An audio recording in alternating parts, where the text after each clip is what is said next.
Ok, entonces vamos a ver qué tenemos que trabajar esta semana. Esta semana es la semana número 9. Vamos a trabajar dos temas básicamente diferentes. Por un lado vamos a trabajar la parte de las pirámides, ¿verdad? Identificar la base, las caras laterales, la altura. Esto es rápido, esto no nos vamos a complicar mucho. Sí hay que aprendérselo, o sea, simplemente es de aprenderse los conceptos. También vamos a trabajar lo mismo, pero en prismas. Y luego vamos a ver qué figuras se forman si nosotros cortáramos, digamos, una pirámide o si cortamos un prisma. Entonces, estos cuatro temitas, estas cuatro habilidades son rápidas. Vamos a trabajarlas de manera rápida para dedicarnos un poquito más de rato aquí a la parte de la función lineal, que sí lleva un poquito más de trabajo. Y si nos da chance, retomamos un poco lo que es la semejanza de triángulos, aunque creo que va a estar bien difícil. Estos serían los temas de esta semana. Entonces vamos a empezar. Yo les traje aquí este libro. Este es un libro que me gusta mucho. Por ahí creo que una estudiante me dijo que el hijo lo tenía y que lo estaba utilizando, y siento que es un libro donde viene la información bastante clarita. Okay, entonces si lo tienen por ahí en físico porque sus hijos lo usaron, lo pueden ustedes también utilizar, o un primo o un familiar que lo haya utilizado, también les va a funcionar. Bueno, vamos a empezar conociendo lo que llamamos nosotros una pirámide, ¿verdad? Se llama pirámide recta, aunque nosotros no le vamos a hacer mucho caso a esta palabra recta, pero la idea de que es recta es porque está derechita hacia arriba, digámoslo así, ¿verdad? Porque si ustedes recuerdan, por ejemplo, la torre de Pisa es una torre que está así inclinada, está así, ¿verdad? Entonces las pirámides también podrían ser inclinadas, ¿verdad? Una pirámide podría construirse de forma, digamos, a propósito, podría construirse con la puntita, digámoslo así, un poco inclinada, y entonces eso ya no sería una pirámide recta, ¿verdad? Las pirámides rectas son las que, digamos, desde el centro de la base, o sea, desde aquí hacia arriba, se forma un ángulo de 90 con respecto a la horizontal del piso, ¿verdad? Entonces por eso es que se le llama pirámides rectas, pero nosotros no le vamos a hacer mucho caso a eso, simplemente vamos a decir pirámides, ¿ok? ¿Qué tenemos que aprendernos de las pirámides? Bueno, nosotros conocemos las pirámides porque a ver, yo creo que yo tengo por aquí una imagen, creo que no, ya no la tengo. Nosotros conocemos muchísimo las pirámides, ¿verdad? Por las pirámides de Egipto, ¿verdad? Esas son como las más famosas. Las pirámides de Egipto, pongámoslas aquí para verlas. Pirámides de Egipto tienen una característica muy importante.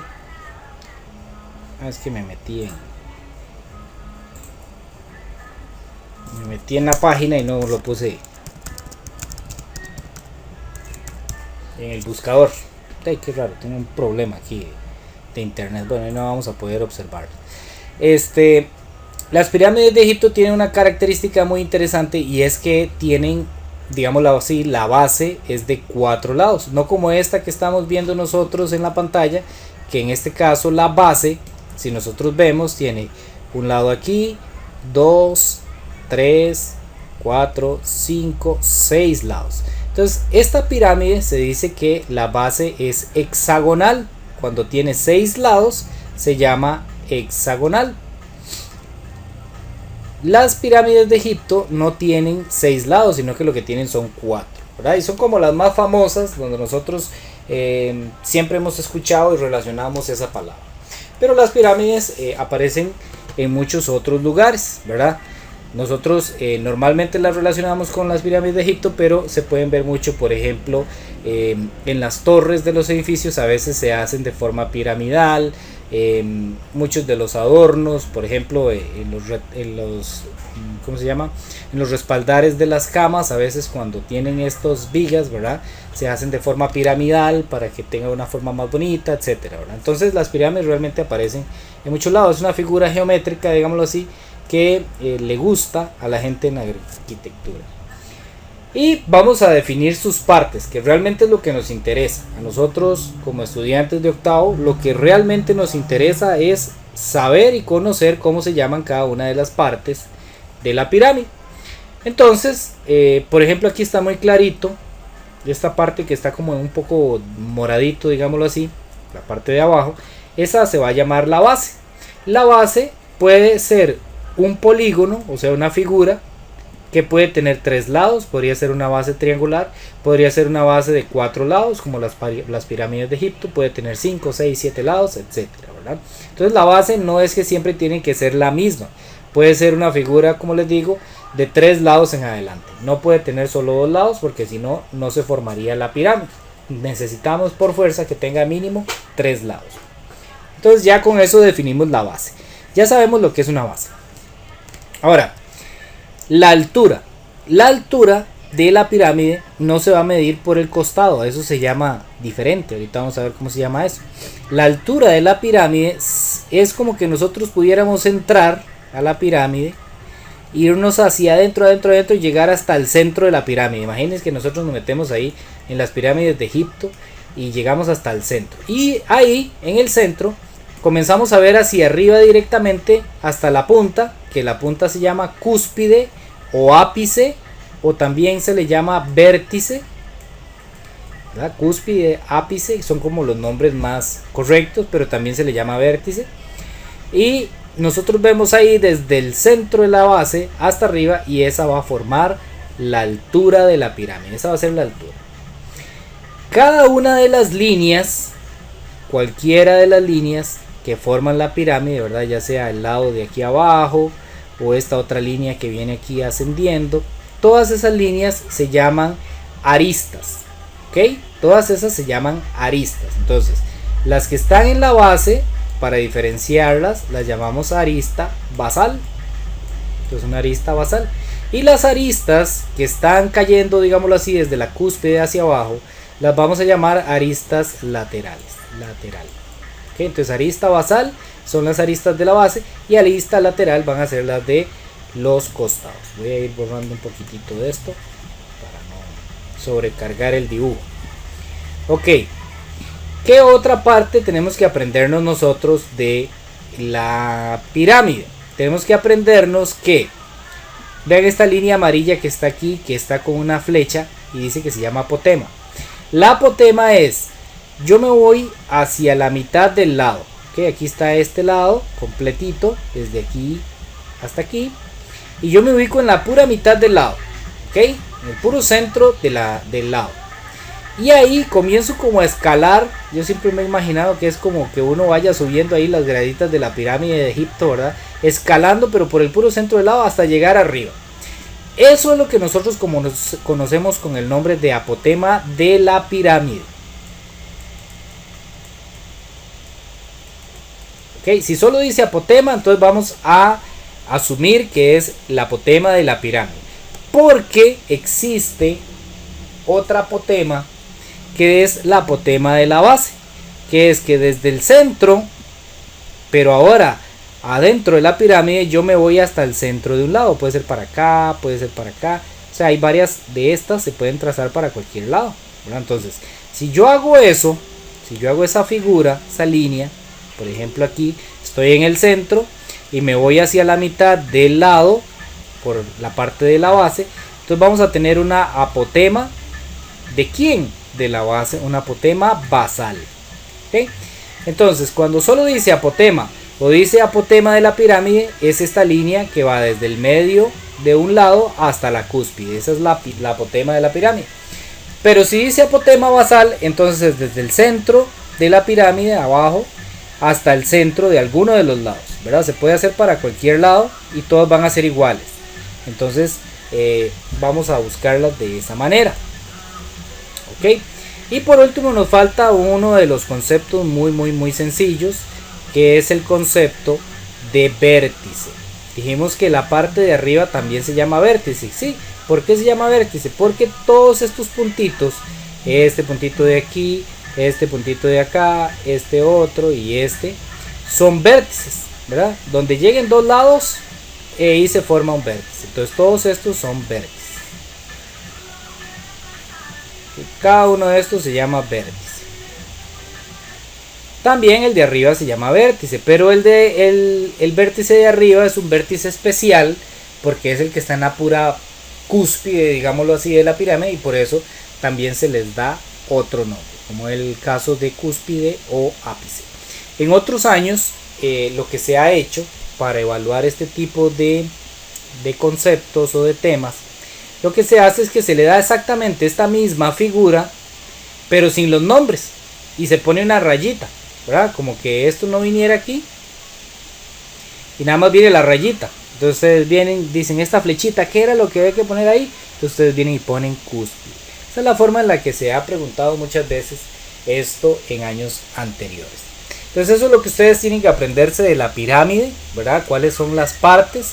Por ahí voy a pasarles, mañana me acuerdo, les voy a pasar un video que yo había hecho el año pasado con respecto solamente a esto, a pirámides y a prismas.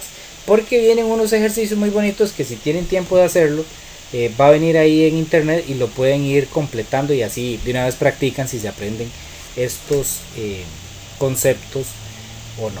Aquí tenemos unos ejemplos de pirámides. Por ejemplo, aquí tenemos una pirámide que aquí en la base tiene 1, 2, 3 lados, ¿verdad? Entonces esta sería una base triangular, ¿verdad? Una pirámide con una base triangular. Este tiene 1, 2, 3 y 4 lados en la base. Entonces es una pirámide de base cuadrangular. Este tiene 1, 2, 3, 4, 5. Entonces este sería una pirámide de base pentagonal. Y este tiene 6, ¿verdad? Ahí uno lo que hace es que los va marcando para acordarse. Entonces este sería una pirámide de base hexagonal. Es importante también ya ir aprendiéndonos estos nombres, ¿verdad? Para saber cuando nos están preguntando por algún tipo de pirámide o por otro. Ahora vamos a ver la siguiente figura, que la siguiente figura es el prisma recto. Entonces estas son las dos figuras que nosotros nos vamos a aprender el día de hoy, o sea, las partes de las figuras que nos vamos a aprender, que son las pirámides y los prismas rectos. De nuevo, el prisma en este caso se le llama recto. Creo que me perdí. Esto es un libro completo que yo lo tengo en PDF. Voy a ver si WhatsApp me deja, se los mando completo ahí al grupo de WhatsApp. Si no me deja, entonces lo que hago es que le tomo pantallazos a estas páginas y se los paso ahí las páginas en pantallazo. Pero sí, yo creo que sí, este es un libro. Bueno, lo que me preguntaba, este no es de la antología. Como le decía al principio, a mí me gusta mucho este libro. Hay cosillas, ¿verdad? De como todo, que está mejor en la antología, ¿verdad? Y hay otras cositas que me gustan más en este libro. Por ejemplo, este es el caso. Como viene con los colores y todo, ¿verdad? Viene como un poquito más claro. Pero sí, voy a pasárselo ahí. Están en las páginas 138 y 130. Bueno, perdón, esto está en la página 139. Lo de las pirámides está un poquito más atrás. Pero es cuestión ahí de buscarlo. Es un PDF. Ahora se los envío. Con gusto. ¿Alguna otra duda?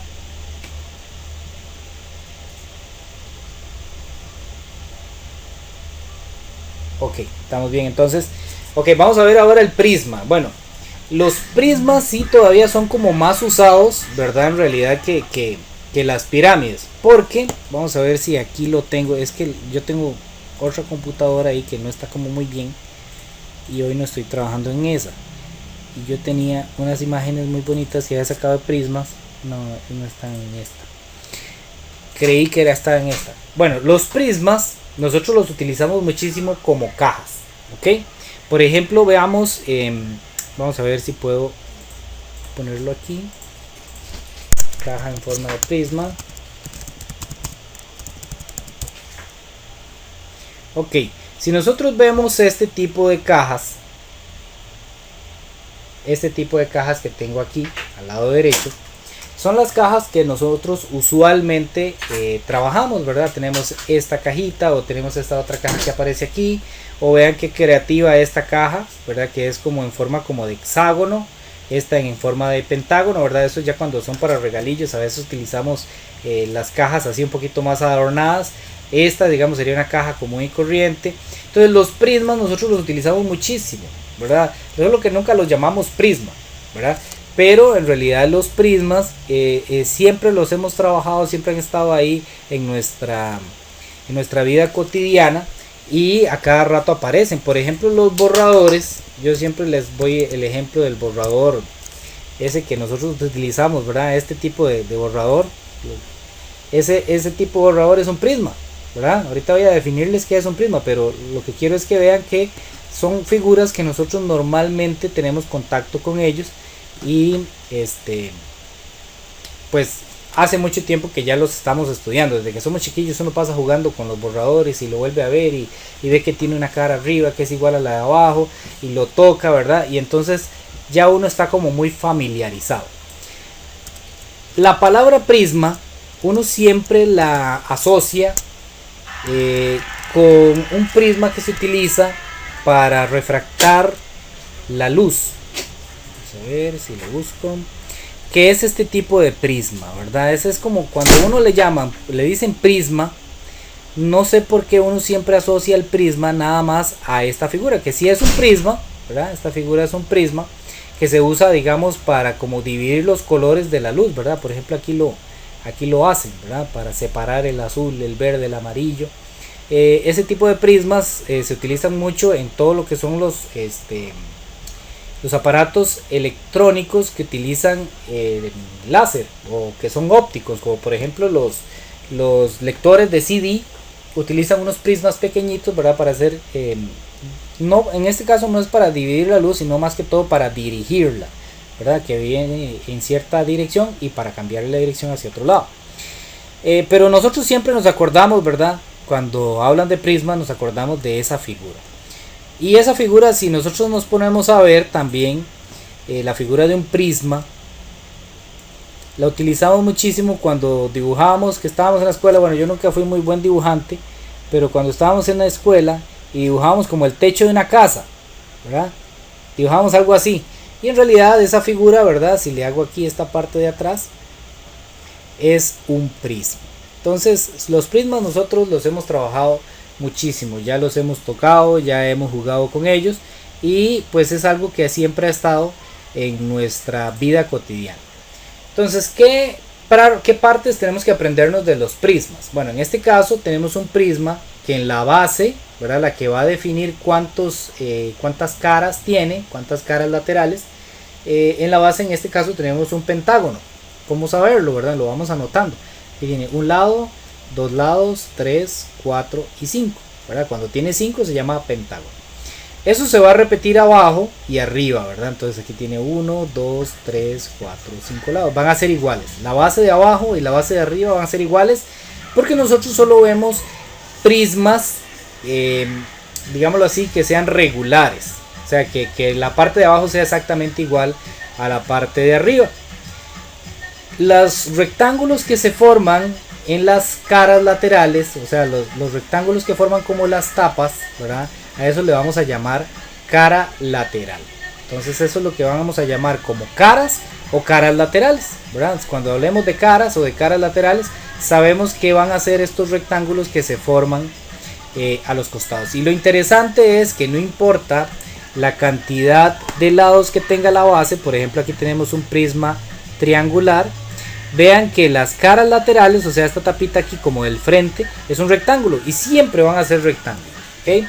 No importa si tiene 3 lados o si tiene 4 lados, como en este caso, las caras laterales siempre van a ser rectángulos, ¿okay? Entonces es una característica muy interesante de los prismas, de que independientemente de la base, ¿verdad? De la figura que tengamos ahí en la base, las caras laterales son rectángulos, ¿okay? Entonces, ¿qué otros elementos tenemos que aprendernos? Bueno, nos vamos a aprender, a igual que en el caso anterior, todas las rayitas que formen lados se van a llamar aristas, ¿verdad? Entonces, por ejemplo, aquí tenemos esta sería una arista. Pero lo único que nosotros tenemos que identificar es si la arista es parte de la base o es parte de la cara lateral, ¿verdad? Por ejemplo, esta otra arista que estoy haciendo aquí más larga, esa es una arista que es parte de la cara lateral. Entonces vamos a decir que es una arista lateral, ¿okay? Es una arista lateral. Y en este caso de la arista que teníamos aquí arriba, esa es una arista basal. ¿Okay? En general se llaman aristas, ¿verdad? Si yo solo pongo arista, pues está bien, ¿verdad? Son aristas. Pero a veces nos van a decir la arista basal. Entonces yo ya sé que esa arista tiene que ser parte de la base y no puede ser parte de la cara lateral, ¿verdad? ¿Qué otra cosa vamos a aprendernos? Bueno, la base, ¿verdad? Que es la parte de abajo o arriba. Aunque a veces, ¿verdad? Como lo vimos anteriormente, el prisma puede venir, digámoslo así, como acostado. Entonces la base aparece aquí al frente y al final, ¿verdad? En este. No necesariamente siempre tiene que estar el prisma en forma vertical, ¿verdad? Puede estar en forma horizontal. Nos tenemos que aprender la altura. La altura en este dibujo, yo estoy en desacuerdo con esto que dice aquí, pero en realidad está correcto. Lo que pasa es que la altura normalmente nosotros la medimos de centro a centro. Y va a ser igual, va a medir lo mismo que si la medimos por fuera. Pero normalmente la altura se ubica aquí en el centro, ¿verdad? Al igual que en la pirámide, la altura nosotros la escribimos aquí en el centro. Y aunque esto estaría correcto, decir que esta es otra altura, porque sí, van a ser iguales, ¿verdad? Aquí si la altura aquí es 10, aquí también va a ser 10. Normalmente a esto lo que le llamamos es arista lateral. Pero si ustedes ponen altura, yo no se los voy a poner mal. O sea, yo no voy a decir que si yo digo que esta es la altura, no está mal, ¿verdad? Pero para ser un poquito más correctos, ¿verdad? Un poquito más consecuentes con la realidad, entonces decimos que la altura se mide de centro a centro. ¿Ok? Y pues con eso ya tendríamos los principales elementos, ¿verdad? También hay vértices. Los vértices son todos aquellos puntos donde se unan dos o más aristas. Aquí se unen 3, aquí también se unen 3, aquí también se unen 3. Todos estos puntitos son vértices, ¿verdad? Y una característica interesante es que va a tener la misma cantidad de vértices que de aristas basales. Por ejemplo, aquí yo tengo un vértice, 2, 3, 4, 5 vértices. ¿Y cuántos lados tengo? Tengo 1, 2, 3, 4, 5. ¿Verdad? Entonces siempre vamos a tener la misma cantidad de vértices que la misma cantidad de aristas basales. ¿Okay? Entonces es una característica que tienen los prismas, ¿verdad? Los prismas en este caso rectos. Y aquí ya vimos, ¿verdad? Un prisma que tiene una base triangular, un prisma que tiene una base cuadrangular, otro con base pentagonal y por último uno con base hexagonal. ¿Hasta ahí alguna duda?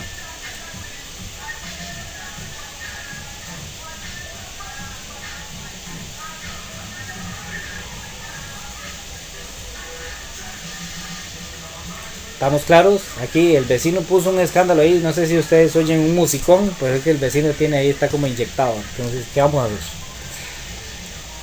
Ahora vamos a ver el siguiente tema, que es ¿qué pasaría? Yo esto es lo que me imagino o lo que me intento, digamos, externarles a ustedes siempre que vemos lo que son secciones planas o transversales de una pirámide.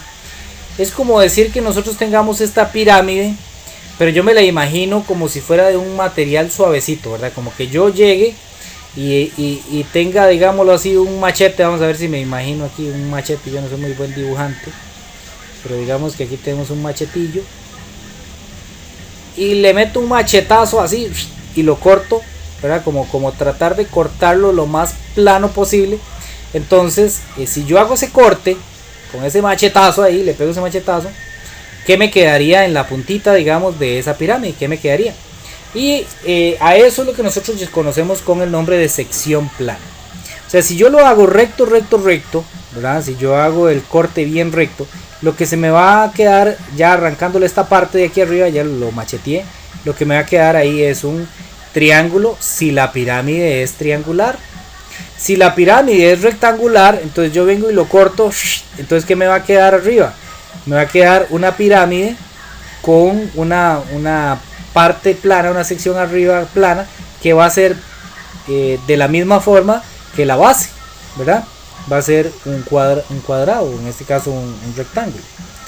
En este caso es un cuadrado, pero lo que pasa es que como está así dibujado, ¿verdad? No se logra apreciar. Y lo mismo, digamos, ¿qué pasa si yo hago el corte en una pirámide que tiene un rectángulo en la parte de abajo? Si le hago un corte aquí recto, ¿qué es lo que va a pasar? Me va a quedar un rectángulo. Eso es todo lo que nosotros tenemos que saber de esto. Después cuando lleguen a quinto sí, vamos a ver los cortes en un cono, son muy interesantes. Lo que podría pasar si yo hago cortes en un cono, o qué pasaría si el corte no lo hago así, digamos de forma horizontal, recto, sino que más bien lo hago, por ejemplo, así, ¿verdad? Que el corte lo haga así, ¿qué pasaría? Bueno, eso nosotros por ahora no lo vamos a trabajar. En el cono suceden cosas muy interesantes que vamos a aprender cuando lleguemos a quinto. Lo mismo sucede en los prismas, ¿verdad? Y este sí que lo hemos hecho. O sea, este sí que lo hemos hecho, y si no lo hemos hecho nosotros, nuestros hijos lo han hecho. Por ejemplo, ¿quién no ha agarrado un borrador y en alguna travesura? Bueno, yo desde que me acuerdo que estábamos en la escuela, los chiquillos lo hacen, ¿verdad? Agarran un borrador, por ejemplo, como este, y con algo lo cortan a la mitad. ¿Qué es lo que me pasa? Me quedan dos borradores iguales, ¿verdad? Pero ¿qué figura se formó ahí donde yo hice el corte?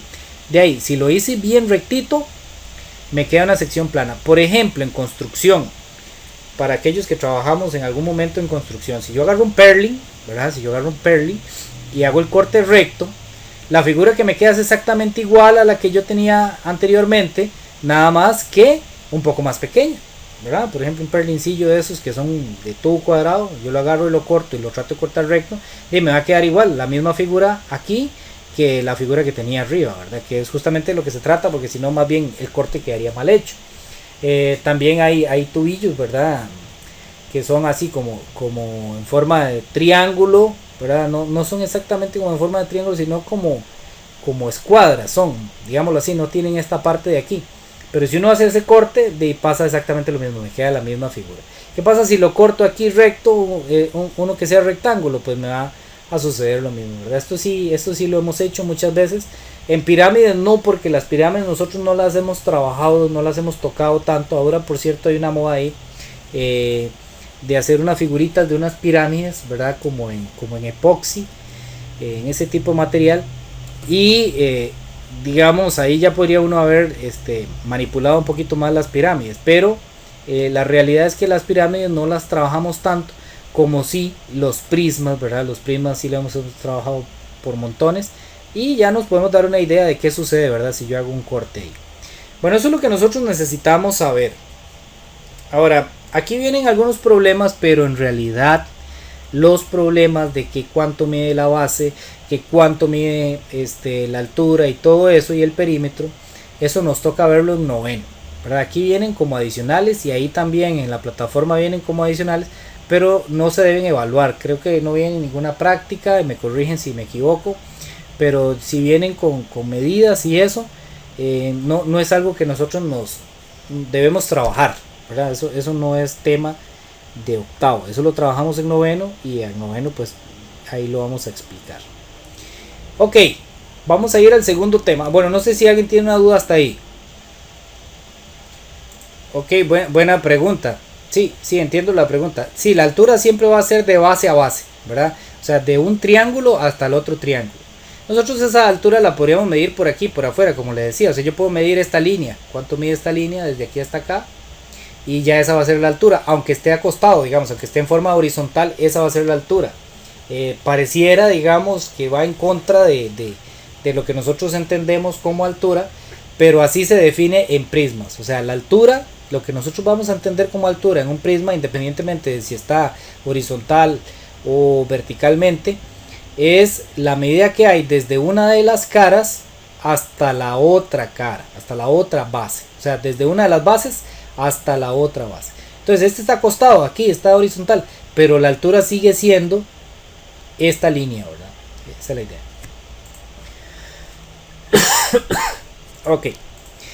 Ok.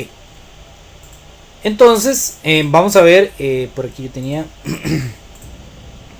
Entonces básicamente esos son estos 4 temas. Lo que yo les decía, digamos, son temas que se ven rápido. Ahí, como les digo, voy a mandarles un videillo que hice el año pasado, que tal vez les ayude un poquito más, y que viene con una pequeña práctica, porque tal vez ahí les ayude a identificarlo mejor. Entonces eso básicamente, esos 4 habilidades, objetivos o temas, como quieran llamarlo, son esos 4 que vimos ahí.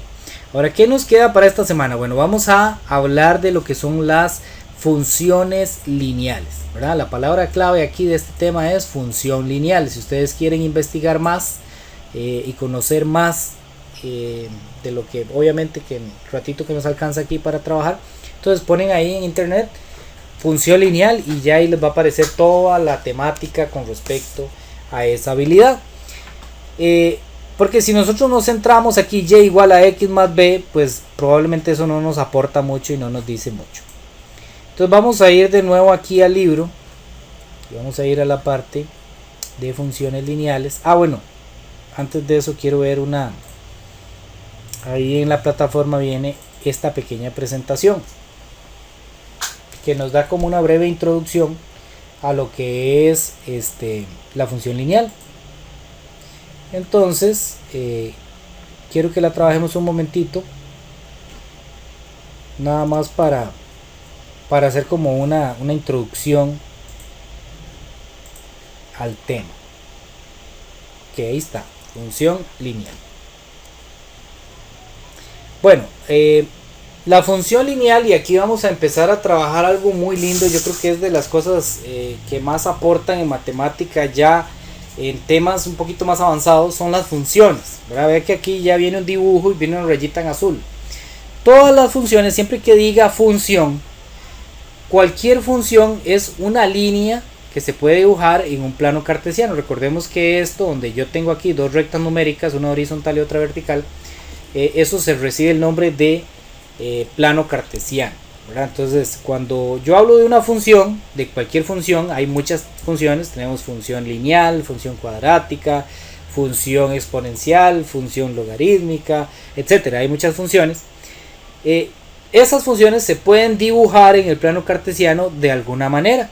Las funciones lineales tienen la característica distintiva de que son una línea recta. Por eso se llaman funciones lineales, porque cuando yo las dibujo, lo que me queda en el plano cartesiano es una línea recta. Esa línea recta puede ir de izquierda a derecha subiendo, o puede ir bajando de izquierda a derecha, o puede ir siempre como en el mismo nivel, ¿ok? Entonces ahí vamos a hablar de funciones lineales crecientes, funciones lineales decrecientes y funciones lineales constantes. Bueno, pero eso vamos a ir trabajando poquito a poco. Todas las funciones lineales son una fórmula, ¿ok? Esto es lo bonito de las funciones. Las funciones nosotros las podemos ver como un dibujo, pero también van a tener asociada siempre una formulita, ¿ok? Que es lo que dice ahí, que la función lineal tiene su fórmula general, como decir y, ¿verdad? Igual a f de x, que f de x nosotros tenemos que interpretarlo como función. O sea, donde diga f de x o f paréntesis x, eso se lee como función. La función con respecto a x, ¿verdad? La función con respecto a x va a ser un valor m ahí, que se llama pendiente, multiplicado por otro valor x, que es la variable, y a eso le vamos a sumar o restar un b, que es una ordenada al origen. Ahorita lo vamos a ver con más detenimiento. Aquí tenemos un ejemplo de que la función también se puede representar como una tabla. Entonces, las funciones tienen tres formas de representarse: por medio de un dibujo, por medio de una fórmula o por medio de una tabla. Y aquí tenemos una tabla que nos está representando la función lineal 3x más 2. Ven que aquí ya la m no está, sino que viene un 3, o sea, ahí siempre va a venir un número. Y aquí ya no viene el b, sino que viene un 2. Entonces ahí también siempre va a venir un número. Entonces la x es una variable. Las variables lo que hacen es que cambian de valor, por eso se llaman variables, porque varían su valor. Y realmente lo que hace uno es probar, ¿ok? Lo que hace uno es probar diferentes valores. Por ejemplo, digamos que quiero probar cuánto da esa fórmula cuando la x vale 0. Entonces, yo digo aquí en 0. Ok, voy a probar cuánto vale esa función o esa fórmula cuando la x vale 0. Entonces el 3 lo dejo igual, la x es la variable, es la que cambia, entonces la voy a cambiar por un 0. En este caso porque quiero probar cuánto da con 0. Este punto es un punto de multiplicación, solo que el que hizo la presentación lo puso muy abajito. Pero aquí lo que dice es 3 por 0 más 2. 3 por 0 es 0, ¿verdad? Cualquier número multiplicado por 0 da 0. más 2 da 2.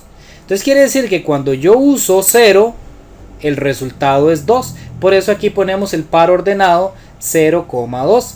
Si la x es 0, o sea, si el valor de x es 0, el valor del resultado, o sea, la y siempre va a ser el valor del resultado, es 2. Y ahí me forma este par ordenado. Si la x es 1, vamos a ver qué pasa si la x es 1. Entonces ya en vez de un 0 voy a poner un 1. 3 por 1 da 3. 3 más 2, 5. Entonces me da 5. Entonces si uso un 1, el resultado es 5. Por eso tengo ahí el par ordenado 1,5. ¿Y qué pasa si la x no es 1 ni 0, sino que más bien es un 2? Entonces yo digo 3 multiplicado por 2, que es donde debería estar la x, más 2. 3 por 2 son 6, más 2 son 8. Entonces quiere decir que si uso el 2, el resultado que me da es el 8. ¿Ok? Entonces esa es la forma en la que nosotros vamos a ir probando las funciones lineales. Y aquí vemos cómo se dibujaría esa función lineal particular que estábamos trabajando antes. Dijimos que el 0 se relaciona con el 2, ¿verdad? Entonces recuerden que el par ordenado 0,2, el primero me dice cuánto para la derecha y cuánto para la izquierda. Si me dice 0, o sea, yo siempre parto aquí del origen. Esto lo voy a explicar ahorita un poquito más adelante. Yo siempre estoy aquí en el origen. Imaginemos que nosotros estamos aquí. El primero me dice agarre para donde está el 0. Y aquí está el 0. Ok, ahí me quedo. Y el segundo me dice suba o baje. Si está positivo, subo. Y si está negativo, bajo. Como dice 2 positivo, entonces subo. Y lo coloco ahí. Ahí es donde me quedo. Y entonces pongo un puntito. Este es el punto 0,2. Ahora el siguiente par ordenado que tengo que dibujar es el 1,5. El primero me dice derecha o izquierda. Si está positivo, yo siempre estoy aquí, ¿verdad? Si está positivo voy a agarrar para la derecha. Si está negativo voy a agarrar para la izquierda. Entonces me dice 1. Entonces ok, yo estoy aquí y me voy para donde está el 1. Ahí me quedo. Y ahora el segundo me dice suba o baje. Si está positivo subo y si está negativo bajo. Estoy aquí y entonces dice 5. Entonces subo hasta donde está el 5. 1, 2, 3, 4, 5. Y ahí pongo el puntito de el par ordenado 1,5. Luego, ¿qué hago? Trazo una línea, en este caso la roja. Y ya esa sería la función lineal que acabo de dibujar. ¿Ok? Eso lo vamos a hacer en un ejercicio ahora haciéndolo todo. Esto se lo voy a explicar más adelante. Bueno, aquí ya viene resumido. Vamos a ver lo siguiente. M, ¿se acuerdan de M? ¿Quién era M? M era el numerito que viene a la par de la X. Siempre es un número, no es que sea M, sino que yo le puse nombre M para no estar diciendo el número que está a la par de la X. No, entonces llamémosle M, pendiente, se llama pendiente. ¿Ok? Entonces el número que está a la par de la X, que se llama M, porque le pusimos M, pero ahí no va a venir una M, sino que va a venir un número, un 3, un 5, un 2, un menos 5, un menos 2, el número que sea. Aquí dice que si la M es positiva, recuerden que cuando es mayor que 0 es positiva. Entonces aquí lo que está diciendo es si la pendiente es positiva, la función es creciente. Si la pendiente es negativa, la función es decreciente. Y si la pendiente es 0, la función es constante. Vamos a ver eso ahí en este gráfico. Aquí tenemos pendiente mayor que 0, M mayor que 0, o sea pendiente positiva. ¿Cómo es la función creciente? ¿Cuándo sé yo que una función es creciente? Cuando yo voy de izquierda a derecha subiendo. ¿Ok? Si voy subiendo, entonces estamos ante una función creciente. Va creciendo, creciendo, creciendo, creciendo. ¿Cuándo estoy ante una función decreciente? Cuando de izquierda a derecha yo voy bajando. Si voy bajando, bajando, bajando, bajando, es una función decreciente. Se va haciendo cada vez más pequeña, más pequeña, más pequeña. Y cuando estoy ante una función constante, esa es la más fácil de todas de identificar, cuando se queda constante en un solo punto, o sea, cuando ni sube ni baja, sino que se queda ahí a un mismo nivel, eso es una función constante. ¿Ok? Ese es el resumen de funciones lineales y quiero verlo aquí con el GeoGebra, un momentito para que se perdió el mouse, quién sabe qué pasó, voy a correr esto para arriba. Ok, digamos que ahí está esto. Digamos que yo tengo la siguiente función. F de X, esto simplemente significa función con respecto a X, ¿verdad? Aquí la F es de función y todo lo demás significa con respecto a X. ¿verdad? Porque puede ser una función no con respecto a x, sino con respecto a y, o puede ser una función con respecto a z, o puede ser una función con respecto a etc.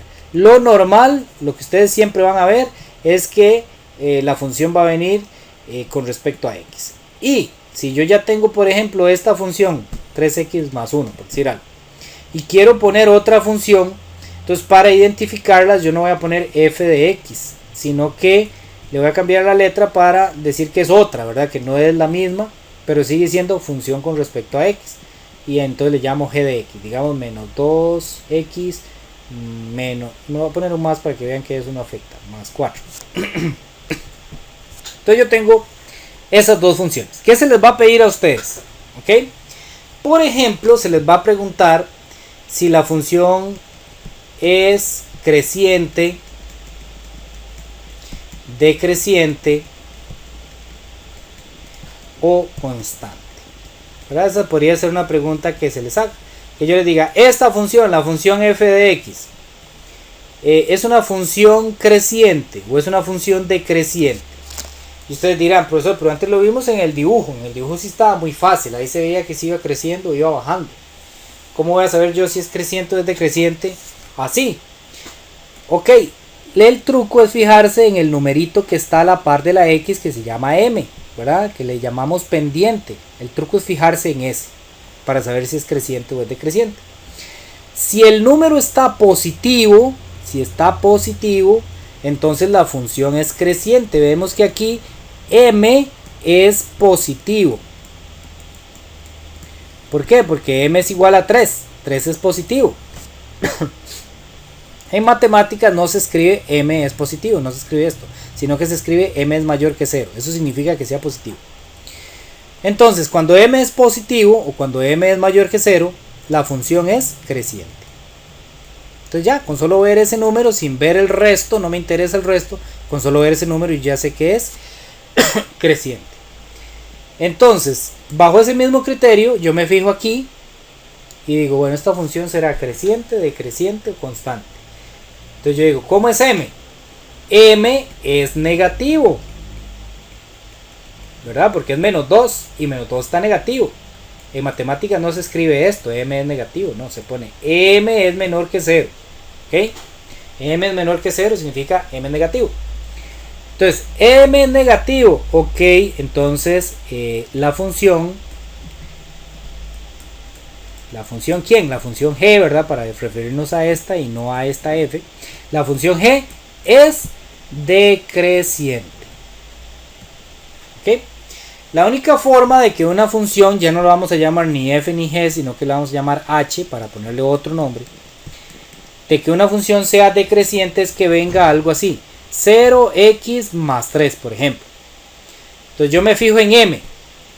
M en este caso vale 0, no es ni positivo ni es negativo. Recuerden que el 0 no se considera ni positivo ni negativo, es un elemento neutro.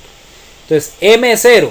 Entonces cuando m es igual a 0, la función, en este caso h, es constante.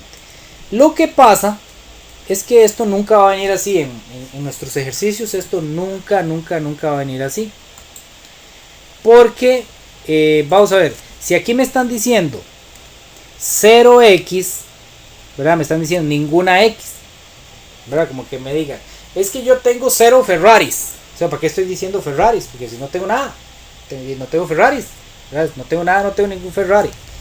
Entonces yo tengo 0x, es como decir que eso no existe, ¿verdad? No tengo nada, entonces esto realmente está sobrando, esta parte de aquí está sobrando.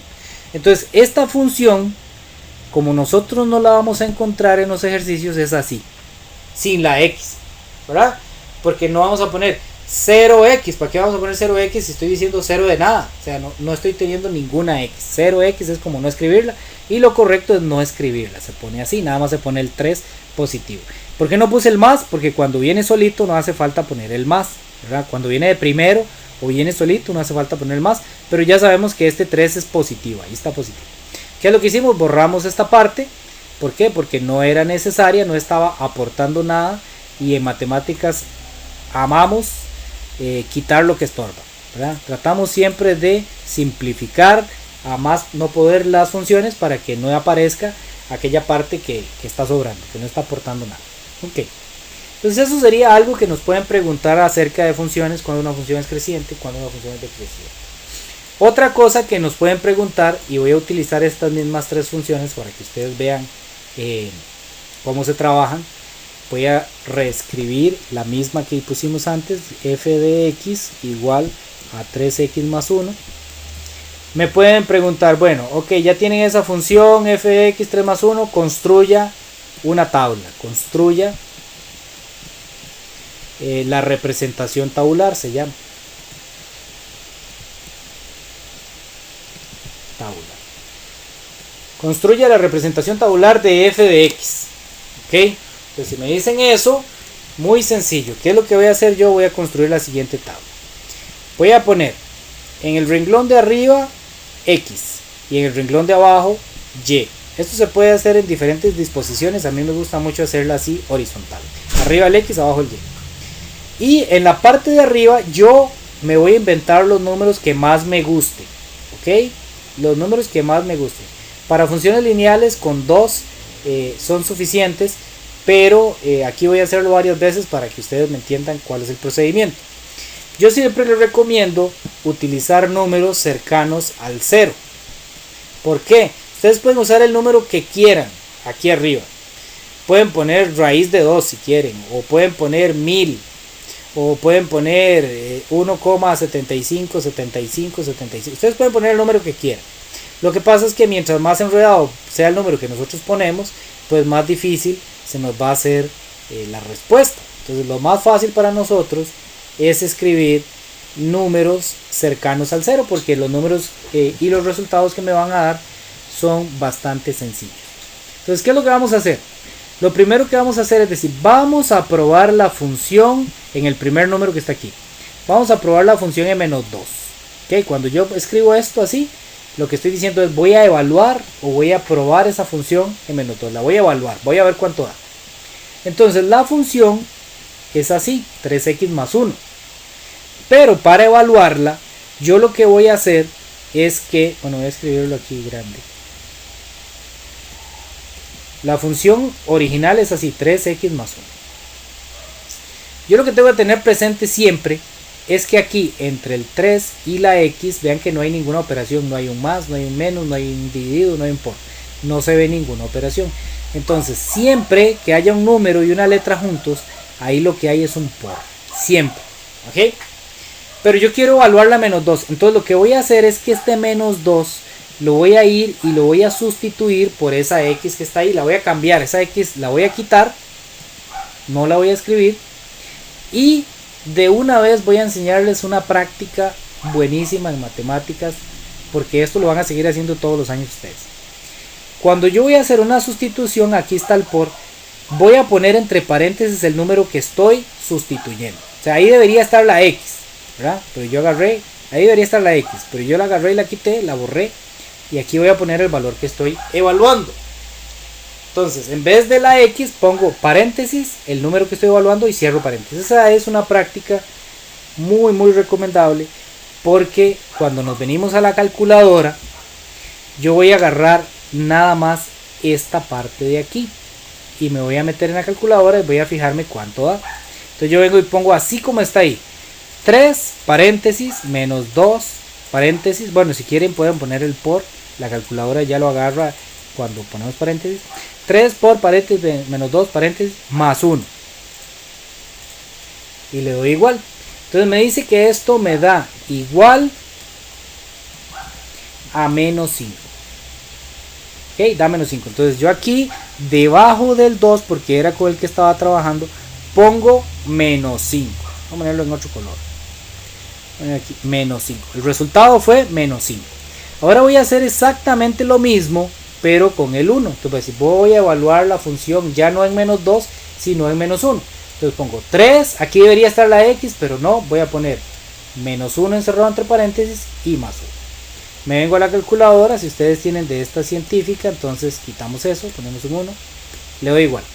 Da menos 2. Entonces yo vengo aquí debajo del 1. ¿Cuánto me dio en 1? Me dio menos 2. Vamos a hacer exactamente lo mismo con el 0. Entonces 3 por paréntesis, pero ahora voy a poner el 0 más 1 y me fijo cuánto da. Entonces, bueno, aquí me devuelvo, nada más quito este menos 1, pongo el 0, le doy igual, da 1. Entonces vengo y pongo aquí, da 1. En 1, ¿cuánto da esta función en 1? La función evaluada en 1 es igual 3 por 1 más 1, igual, pues me vengo para la calculadora. Lo podemos hacer mentalmente, yo lo estoy haciendo con la calculadora para que todos, digamos, tengamos la idea de cómo es que se hace. 4, entonces pongo el 4 aquí y hago exactamente lo mismo para el 2. Nosotros podríamos haber hecho esto con 10 números si queremos, ¿verdad? Pero no es necesario. De hecho, para funciones lineales con 2, o sea, yo podría haber hecho nada más con menos 2 y con menos 1 y ya era suficiente para funciones lineales. Para otras funciones como las cuadráticas y esas, sí necesitamos más valores, pero eso ustedes lo ven hasta que lleguen a 9. Con 2, 3 por 2 más 1. 3 por 2, 6 más 1, 7. Entonces aquí da 7. Iván, me iba a decir algo.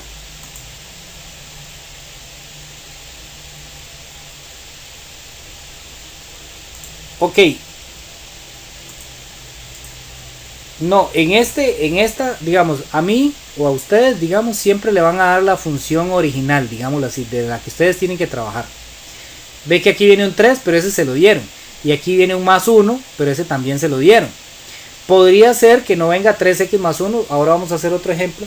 Que venga, por ejemplo, 6x menos 2, por ejemplo. Entonces este menos 2 es porque me lo da el ejercicio, ¿verdad? Entonces este más 1 que está aquí es porque ya venía en el ejercicio.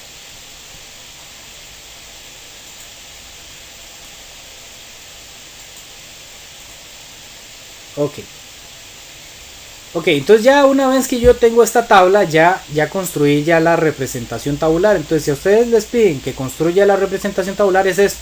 Los numeritos de arriba ustedes los ponen, los que ustedes quieran, y luego se van a la función, la meten en la calculadora y se fijan con cuánto va dando con cada uno de ellos, ¿verdad? Entonces ahí esa es la idea de una función. Ahora, con cada uno de estos, pares o estas parejas, vamos a formar pares ordenados. ¿Okay? ¿Qué son pares ordenados? Simplemente poner entre paréntesis, primero pongo el x, recuerden que el x va primero, y de segundo el resultado, o sea el y. ¿Okay? Entonces vamos a ir formando pares ordenados.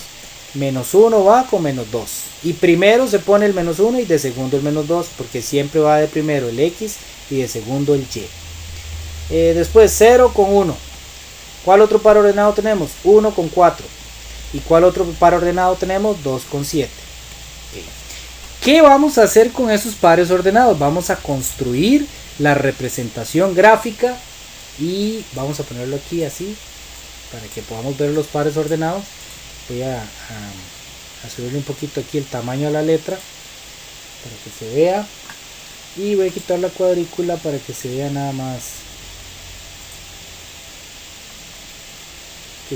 la cuadrícula grande y no la pequeña.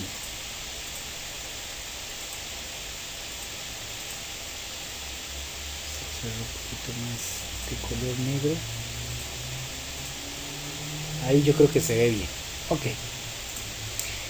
Ahora lo que vamos a hacer es vamos a trasladar estos pares ordenados que teníamos aquí, los vamos a poner como puntos en el plano cartesiano. Me interesa muchísimo que ustedes recuerden o que aprendan cómo es que se coloca, por ejemplo, el punto 2, menos 5.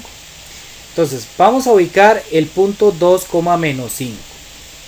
Entonces recordemos, la primera entrada del par ordenado, el primer valor del par ordenado, es el que me va a decir, bueno, por cierto, aquí no es 2, menos 5, es menos 2, ¿verdad? Es que aquí donde lo borré, le borré el menos, pero es menos 2, menos 5.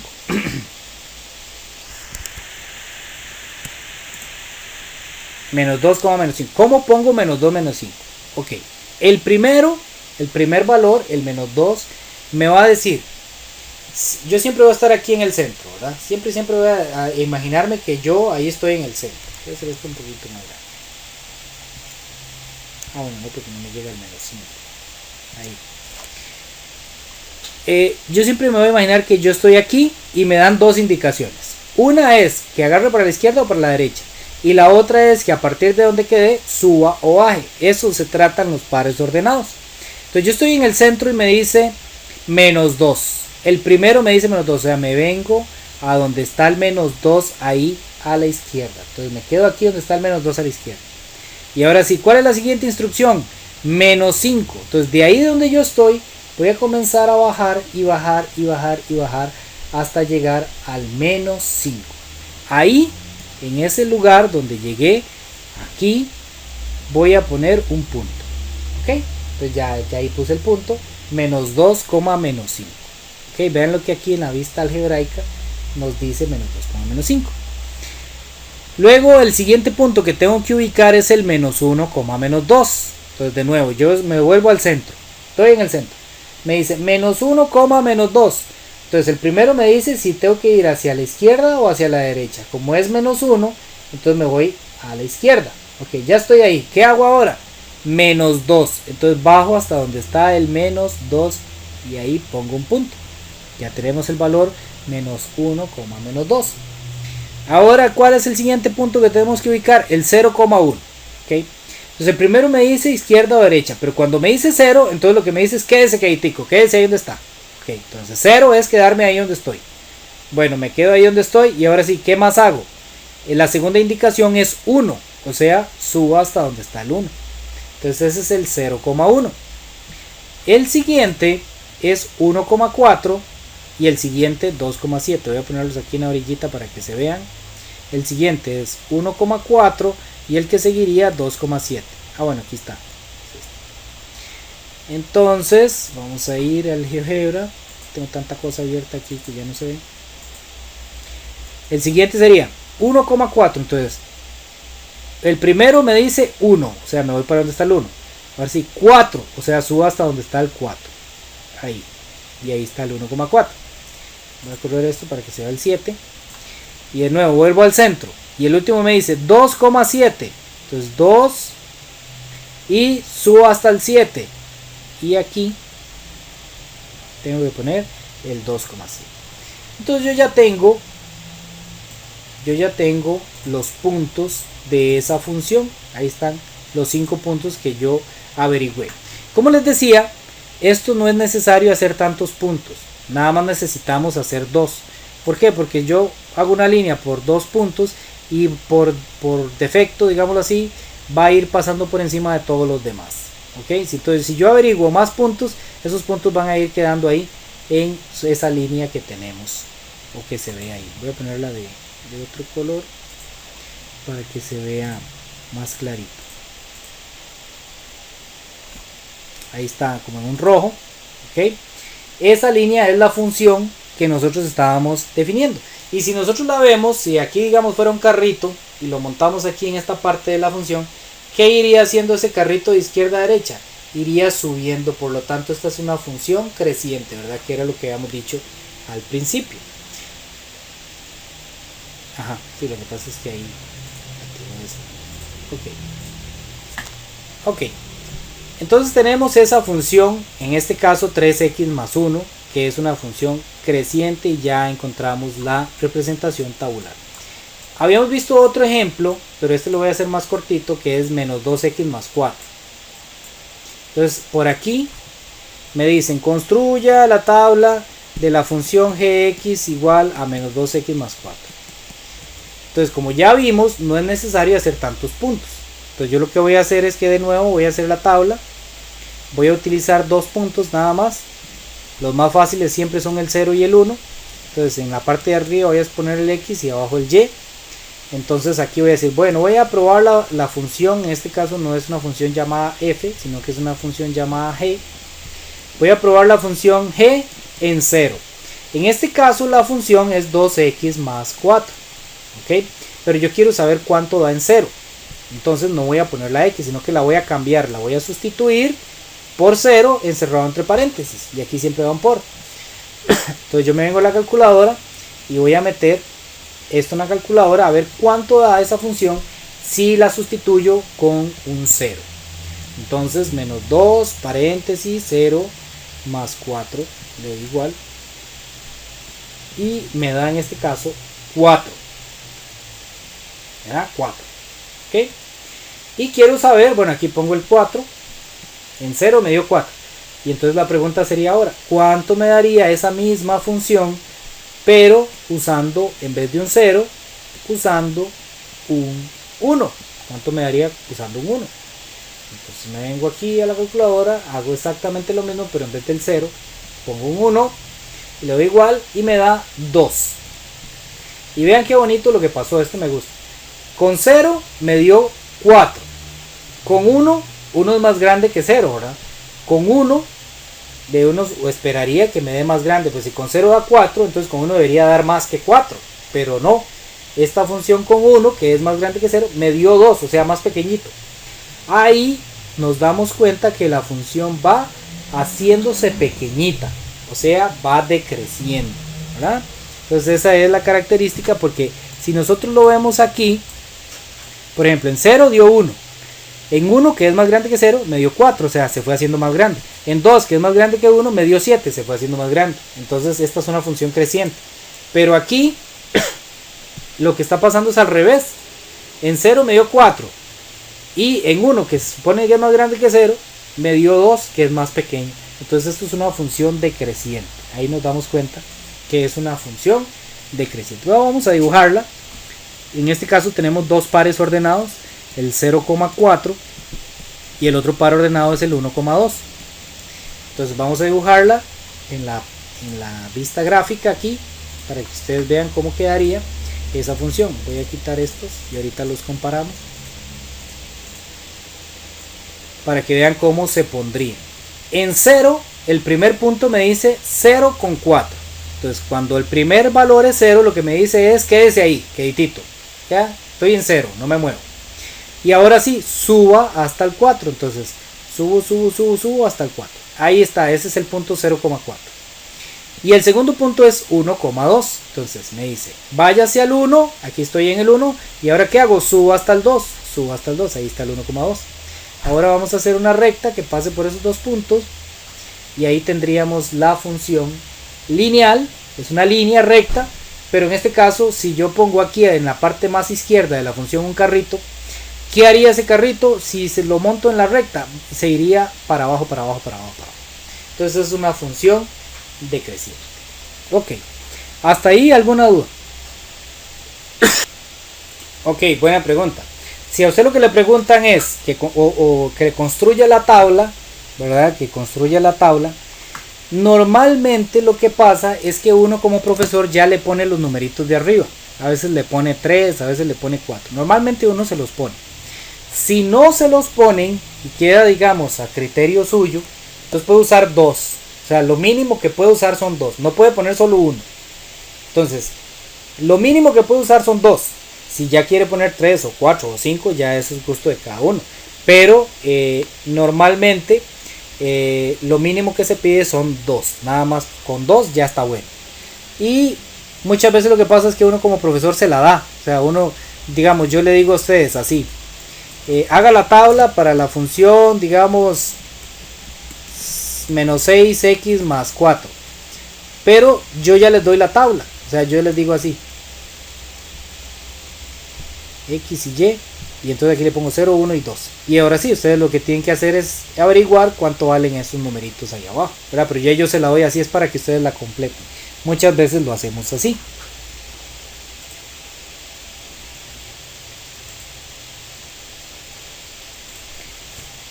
Ok, ahí me dicen, me interrumpen si tienen alguna duda. Ok. ¿Para qué? O digamos, en la vida cotidiana, porque a nosotros nos gusta pensar que esto que estamos haciendo se puede utilizar en la vida cotidiana, ¿verdad? La matemática en general, muchas veces me pregunto, profesor, pero ¿para qué aprendemos eso? La realidad es que no todo lo que aprendemos lo vamos a usar de manera directa en nuestra vida cotidiana, pero la forma de pensar, la forma de resolver problemas, la asociación que hacemos entre unas cosas y otras, que utilizamos en los ejercicios del colegio o de la escuela, es así que la usamos, ¿verdad? Muchas veces la forma de razonar para poder resolver un problema de matemáticas la utilizamos para razonar y resolver un problema que tiene que ver con otro tipo de cosas, ¿verdad? Entonces, eso sí, esa práctica, esa agilidad mental, ese entrenamiento, ¿verdad? Lo vamos aplicando a nuestro cerebro y él va aprendiendo esas formas de pensar, y entonces al final de cuentas sí que lo aplicamos en nuestra vida real. Pero las funciones lineales sí se aplican. De hecho, se aplican mucho, por ejemplo, cuando hacemos un préstamo, se utiliza una formulita para ver si quiero sacar prestado 200,000 colones, ¿cuánto tengo que pagar por mes? Bueno, es una formulita ahí. Y entonces con 200,000 me da tanto. Ah, pero si no quiero sacar 200,000, sino más bien 150,000, entonces me da tanto y así. Entonces son formulillas que nosotros vamos a utilizar. Aquí viene un ejemplo, en este libro que les mencionaba antes. Viene un ejemplo de una fórmula que la vamos a construir a partir de un problema. De un problema de la vida cotidiana. Yo no sé si el precio es exactamente a como viene ahí. Creo que es más.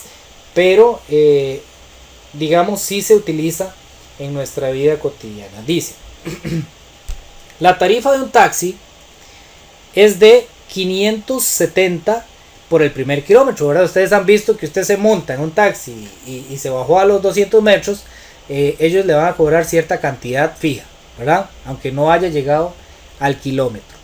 Y luego ya cuando usted se pasa del primer kilómetro comienzan a cobrarle, dependiendo de la cantidad de kilómetros que usted haya recorrido, le van a ir cobrando cierta cantidad. En este caso del ejercicio nos dice que es de 450 colones por cada kilómetro adicional. Entonces nos dice, elabore una tabla en donde se visualice el costo de un solo kilómetro o de 10 kilómetros, ¿verdad? Bueno, ahí vamos a poner un par de valores intermedios, no vamos a hacer todos desde 1 hasta 10, ¿verdad? Y aquí sería interesante que nosotros podamos construir una fórmula que nos dé para cualquier kilometraje. Por ejemplo, alguien puede ser que diga, necesito ir a Liberia, ¿cuánto me costaría? Entonces que el taxista tenga una formulita y diga, bueno, de aquí a Liberia hay 200 kilómetros, yo no sé cuánto hay de aquí a Liberia, la verdad, digamos que 100 y algo, 140 kilómetros, entonces 140, y que le diga cuánto le va a costar, para que la persona de una vez sepa. Entonces sería interesante que nosotros podamos hacer eso, construir una fórmula ahí, y entonces ayudar a solucionar este tipo de problemática. Bueno, vamos a hacer primero lo que nos pide el problema. Dice, construyamos una tabla. Pues vamos a hacer la tabla. En la parte de arriba vamos a poner X, pero X va a estar relacionada con ¿qué? Con los kilómetros, ¿verdad? Entonces, ¿cuánto costaría un kilómetro? Vamos a poner dos valores intermedios. ¿Cuánto costaría 3? ¿Cuánto costaría 7 kilómetros? ¿Y cuánto costaría 10 kilómetros? Y aquí en la parte Y vamos a obtener los resultados. Los resultados se llaman la variable dependiente. ¿Por qué? ¿Por qué se llama la variable dependiente? Porque el resultado depende de la cantidad de kilómetros que nosotros utilicemos, ¿verdad? Si es 1, entonces va a valer tanto. Depende de si es 1, de si es 3, de si es 7 o de si es 10. Y la variable X se le llama variable independiente. ¿Por qué? Porque nadie le afecta a ella. O sea, yo puedo decir al taxista, yo quiero andar en taxi 7 kilómetros. Y nadie me va o sea, ninguno de los elementos de la fórmula me va a prohibir que vaya a 7 kilómetros. O sea, eso lo escojo yo, por eso se llama variable independiente. O quiero andar 3 kilómetros o 1. O sea, yo escojo esa cantidad de kilómetros. Entonces, por eso se llama variable independiente. Lo que ustedes deben aprenderse es que X siempre es la variable independiente y Y es la variable dependiente porque es el resultado de haber aplicado la variable X. Entonces, como es el resultado, depende de cuál número se utilizó. Bueno, entonces, ¿qué es lo que tenemos que hacer? Siempre vamos a tener que sumar estos 570, siempre. Por ejemplo, si fuera solo un kilómetro, si fuera un kilómetro exacto, el viaje nos va a costar 570 colones, ¿verdad? Porque es al kilómetro, ese primer kilómetro nos lo cobran en 570. Ya después, por cada kilómetro adicional, entonces ahí tenemos que ir calculando. Entonces, por ejemplo, 3 kilómetros.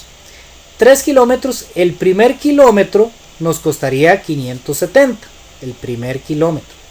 A eso hay que sumarle 2 kilómetros que serían cada kilómetro a 450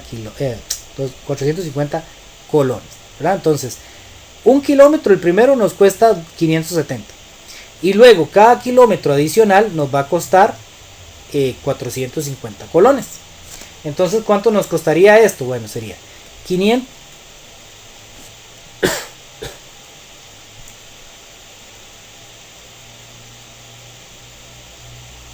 Sí, sí, lo que pasa es que yo estoy tomando en cuenta como si fueran 3.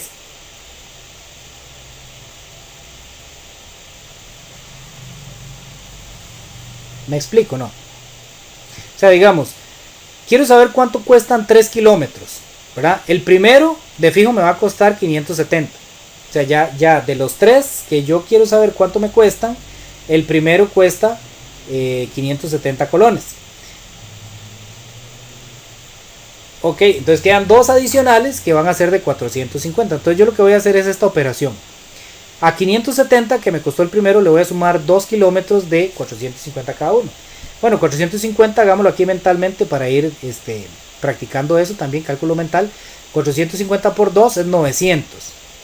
Y 570 más 900 es 1470. ¿Verdad? Mentalmente lo podemos hacer, ¿verdad? De estos 570 le arrimo 100, ya tengo 1000. ¿Cuánto me quedaron? 470. Entonces 1470. 3 kilómetros me cuestan 1470 colones. ¿Cuánto me costarían 7 kilómetros? Bueno, hacemos el mismo análisis. El primer kilómetro me costaría 570 colones y luego tendría que sumarle 6 kilómetros más, porque son 7 en total, a 450 colones cada uno. Entonces, ¿qué operación tengo que hacer? 570, le sumo 6 por 450 y eso me va a dar cuánto cuesta 7. Podríamos intentar hacerlo mentalmente de nuevo. Vamos a ver, sabemos que 2 veces 450 es 900. 6 sería 3 veces el 2, o sea, sería 3 veces 900. 3 veces 900 serían 2700. Y 570 más 2700 serían 3270. ¿verdad? Eso lo podemos hacer con la calculadora si queremos, ¿verdad? Nos venimos aquí, le ponemos 570 más 6 por 450 y la calculadora nos va a dar el resultado directamente, 3270. Entonces aquí ponemos 3270. ¿Y cuánto costarían 10? ¿Cuánto costarían 10 kilómetros? Voy a borrar esto de la variable dependiente. ¿La variable dependiente quién es? El resultado. Siempre el resultado es la variable dependiente. Eso es para que lo vayamos aprendiendo. 10 kilómetros, ¿cómo sería? El primer kilómetro me cuesta 570 y luego 9 kilómetros me va a costar 450 cada uno. Por lo tanto, tengo que hacer 570 más 9 por 450. 9 por 450. Pegámoslo aquí en la calculadora ya que lo tenemos montado. Y lo ponemos así. Nos da 4620. Decía. 4620. Ok. Ahí ya tenemos lo que nos pidieron. Hacer una tabla. Y este es el ejercicio, digamos, típico que les van a preguntar a ustedes. Le van a dar una situación. Por ejemplo, de una vez se los adelanto. Un ejercicio típico que viene es algo muy parecido, pero con la telefonía. ¿Verdad? Que te dicen, digamos, la tarifa del celular te regala 30 minutos, ¿verdad? 30 minutos tienen un costo de 4000 colones. Por cada minuto adicional vale 5 colones el minuto adicional. No sé, por decir algo. Entonces ese es un ejercicio típico que vamos a encontrar en este tipo de ejercicios. Entonces vamos a ver cómo podría decirle yo al taxista una fórmula para que él no tenga que hacer esta tabla, sino que él directamente se vaya a la calculadora y se fije cuánto tiene que hacer. A algunos se le ocurre una fórmula, no importa que sea así de forma verbal, de lo que el taxista tendría que hacer si alguien le dice, por ejemplo, un trayecto de 120 kilómetros. cómo hacer para calcularlo así, que uno se lo diga de forma verbal, que él tiene que aplicar esta fórmula, hacer esto, multiplicar por tanto y restarle y sumarle. ¿Qué tiene que hacer para calcular cuánto le costaría un trayecto de una, ¿cómo es que le llaman? Una carrera de 120 kilómetros. ¿Alguien se le ocurre?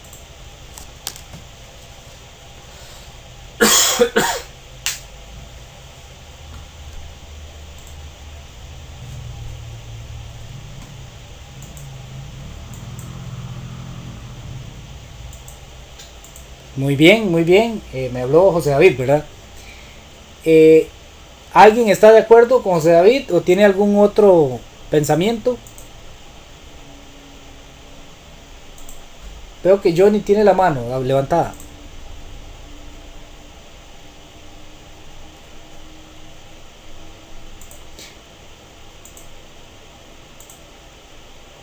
Ok, estamos de acuerdo.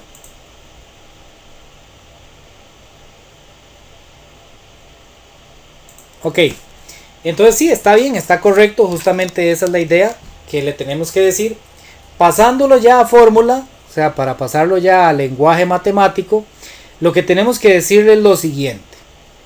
Vamos a decirle, la fórmula para calcular, digamos, la fórmula basada en los kilómetros, diciendo que X representa los kilómetros, es igual a ¿qué? A 570 siempre, ¿verdad? Siempre va a ser 570. No hace falta multiplicarlo por el primer kilómetro porque sería 570, ¿verdad? Multiplicarlo por 1 da 570. No es necesario poner aquí por 1. Ya matemáticamente hablando, o sea, verbalmente está muy bien como lo dijo el compañero. Y a eso le vamos a sumar los kilómetros, pero restándole 1. ¿Cómo hago yo para poner eso en forma de fórmula si X representa los kilómetros? Muy sencillo. A los kilómetros que están representados por X le voy a restar 1. ¿Ok? Y eso lo voy a multiplicar por 450. Esa sería la forma en la que yo puedo dar esto en forma de fórmula. Luego esto se puede trabajar un poquito, pero vamos a dejarlo así para que el pensamiento esté claro. Para que quede todavía un poco más simplificada la fórmula. Pero esta sería una fórmula que el taxista podría utilizar para averiguar cuánto le va a costar 120 kilómetros. Entonces, ¿qué haría él? Él pone 570 más, paréntesis, los kilómetros que son 120 menos 1, multiplicado por 450. Y eso le da 54.120 costaría esa carrera. Alguien iba a aportar ahí, iba a hacer un comentario.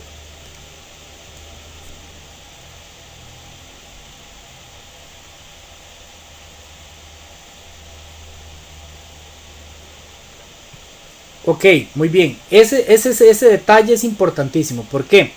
Porque digamos yo quería que fueran 10 kilómetros, ¿verdad? Entonces, el primer kilómetro, ¿verdad? El primer kilómetro cuesta 570, solo el primero. Los otros 9 kilómetros van a costar 450. Entonces, vea que aquí están los 10, ¿verdad? El 10 no fue que lo cambié por un 9, sino que el 10 lo repartí. Aquí agarré uno que me cuesta 570 y los otros 9 kilómetros me van a costar 450. Por eso puse 1 aquí y 9 aquí. Entre los dos dan los 10, ¿verdad? Pura vida, con gusto. ¿Alguien más iba a hacer algún aporte, algún comentario?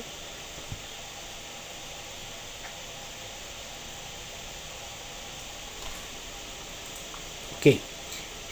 Bueno, para mencionarlo, aquí viene el asunto de las variables.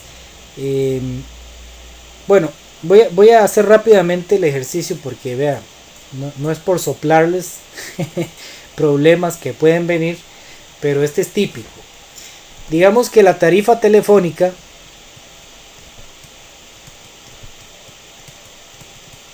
se compone por lo siguiente, digamos, una tarifa básica, una tarifa, ¿cómo se llama? Fija, una tarifa fija de 4.000 colones que incluye 35 minutos, ¿verdad? Digamos el teléfono de la casa. Y va a costar 5 colones más, y cuesta 5 colones más cada minuto adicional.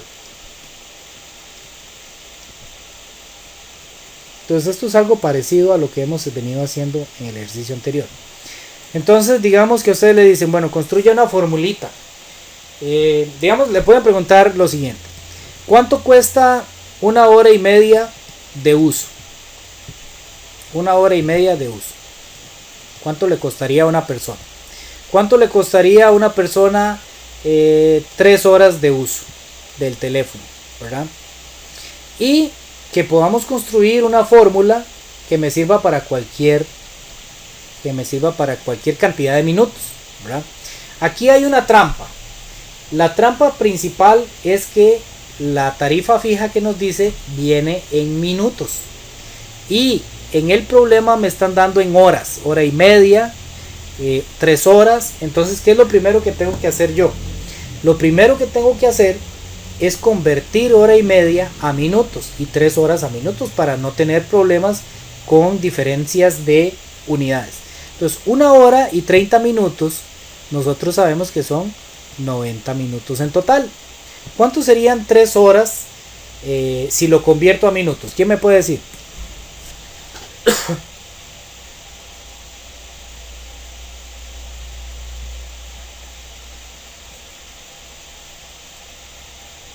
Correcto, serían 180 minutos. ¿Por qué? Porque cada hora son 60 minutos y 3 horas serían 3 veces 60, que es 180. Ok, entonces aquí de nuevo yo voy a poner X y Y voy a poner la tablita, ¿verdad? Ahora quiero saber cuánto me costarían 90 y 180. Bueno, aquí lo hice mal porque es el doble y entonces me va a costar el doble. Bueno, creo que me va a costar el doble, no sé, tal vez no. Ok, entonces lo primero que tenemos que hacer es analizar el ejercicio. Tengo que repartir 90 minutos de qué manera. Los primeros 35 van a estar en la tarifa fija de 4000. Los primeros 35 minutos, digámoslo así, me van a costar 4000 colones. A eso, por cada minuto adicional después de los 35, entre el 35 y el 90, ¿cuántos minutos hay? Vamos a ver, si llego a 40 serían 45, ¿no? Sería 55. O sea, los primeros 35 me cuestan o se consumen en la tarifa básica, en la plana, digámoslo así. Y los otros 55 minutos me van a costar cada uno 5 colones adicionales. ¿Ok? Entonces, ¿qué es lo que tengo que hacer yo para calcular cuánto me costaría 90 minutos? Bueno, a 4000 le voy a sumar 55 veces el 5, ¿verdad? 5 colones. Entonces eso lo meto aquí en la calculadora. 4000 más 55 por 5 me da 4275. 4275 me cuesta 90 minutos. Entonces podemos hacer el mismo análisis.